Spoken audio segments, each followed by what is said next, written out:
why you have to niche down or your business is never going to make it. We're in a world where starting new business ventures, the barrier to entry is getting very close to zero.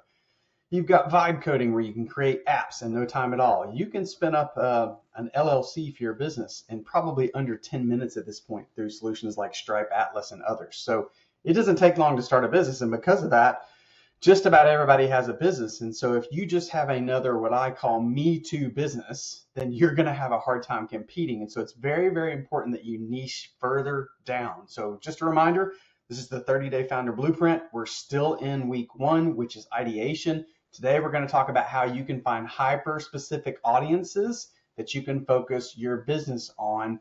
The idea is this whole thing about go big or go home. Yeah, that might work later in your business, but right now you just need to be very focused on casting a smaller net, a subset of the market that you want to go after. That way you can capture it. So one of the things you have to watch out for is being a generalist with your business. A lot of people start a business and they're just willing to take on any customer that they get. I get it. I've done that myself, but you have to be careful with that type of thing. So if you're not, it can feel like you're on a hamster wheel because you're just kind of constantly doing the same things for just about anybody that comes, and you can't really grow your business.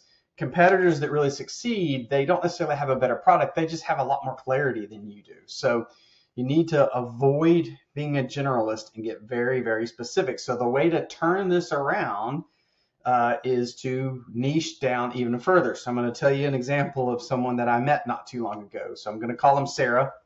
And in this case study, Sarah was a digital marketer and she was failing because her clients were just too diverse. She worked with a dentist, she worked with a yoga instructor, she worked with a plumber.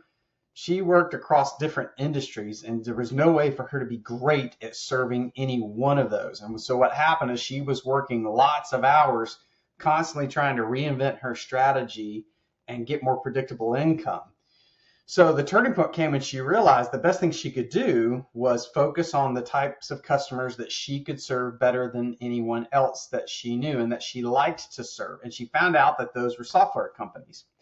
Now, what scared her was she was getting opportunities in other areas, but Sarah was taking all of those and they were distracting her from focusing on what she should. So what she had to do was lean into that fear and turn away most of the leads that were coming in that didn't fit that hyper specific niche that she wanted to focus on. So what she did is she rebranded. Instead of just saying she's going to focus on SaaS, so software as a service, she actually got very specific. She said she's going to focus on Series A funded SaaS marketing agencies. So there's 3 different components of that. They had to be Series A, they had to be a SaaS solution, and within SaaS, they had to be a marketing agency. And so you notice she went deeper and deeper into niching down. And what happened was her marketing efforts performed a lot better.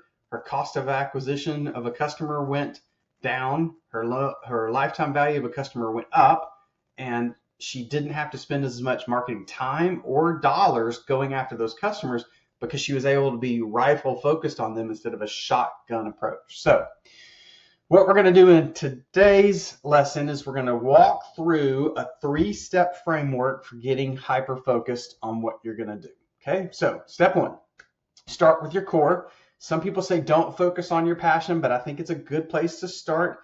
I want you to look for an intersection of passion and expertise. So we're going to find a niche that's at the intersection of that, the intersection of businesses or topics that you really love, what you're great at, and what people will pay for. So we've talked about this in an earlier session. You can look at the Ikigai Venn diagram of how all this comes together. You're going to use your unique experience as a filter. So for example, you're not going to be a fitness coach. You're going to be a fitness coach for new fathers, right? And you're going to combine your passion and you're going to invent a new category. So you could be the fitness instructor for dressage riders. If you don't know what dressage is, that's a different particular style of horseback riding. Okay, so step 1. Start from your core. What's your passion? What's your expertise? Where do those start to come together into a business model you can create? Then you're going to go outside of what you know, and you're going to understand what's called psychographics. So a lot of people, when they pick a niche they're going to focus on, they focus on demographics. They focus on 20 to 30-year-old women who work in venture capital, that type of thing, right? We're going to go past demographics. We're going to focus on psychographics. We're going to focus on how they think. What are their values? What's their lifestyles? And what are their pain points? And you can use tools like Reddit or Google and things like that to do research on these types of things. As a matter of fact, I mentioned Reddit because one of my favorite ways to do research is to actually go to forums, because in today's world of social media, people love to sit and talk out in public about what hurts and the pain points that they have and how they hate this product and they love this product and why they hate this product and all those types of things. And you can use free tools like that to do your research. Then you're going to use what's called the 5 whys technique to uncover deep, deep, deep emotional needs that this market has, okay?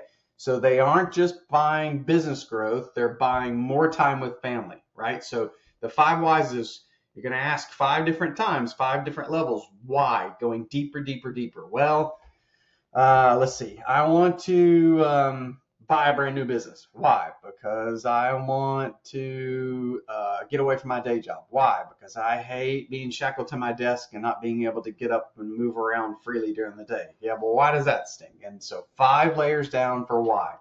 Gonna do lots of research.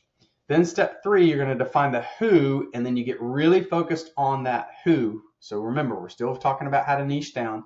You're going to focus on who. So I've talked about this before. I'm going to keep hammering home at it.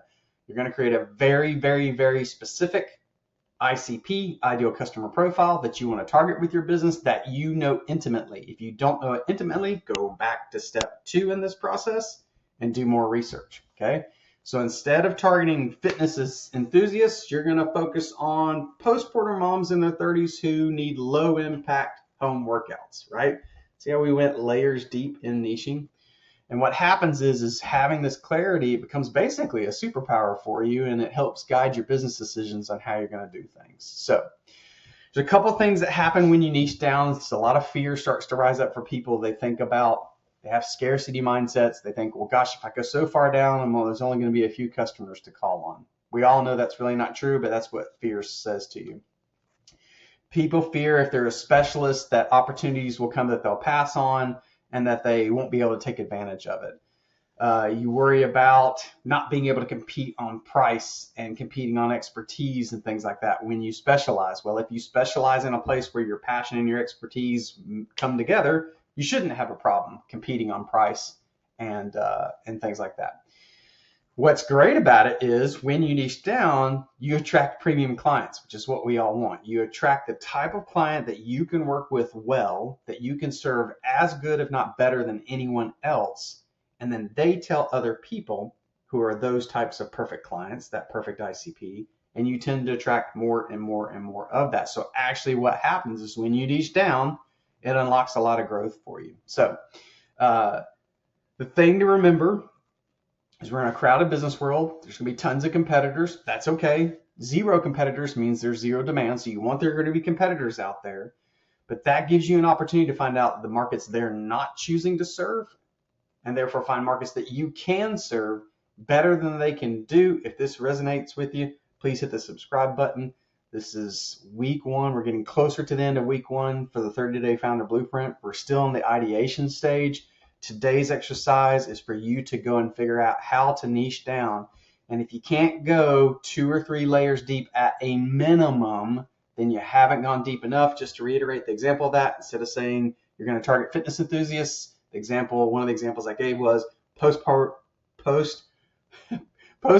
mom. I can't even say it, so I'm just going to leave it in here. Postpartum moms in their 30s, 2 layers down, moms, actually with 3 layers, postpartum moms in their 30s who need low impact home workouts. We went 4 layers down in that. If you can't do that with your ICP today, you need to stop, not go any further until you can get that deep. This will help you be way more successful with your business model and your focused go-to-market motions.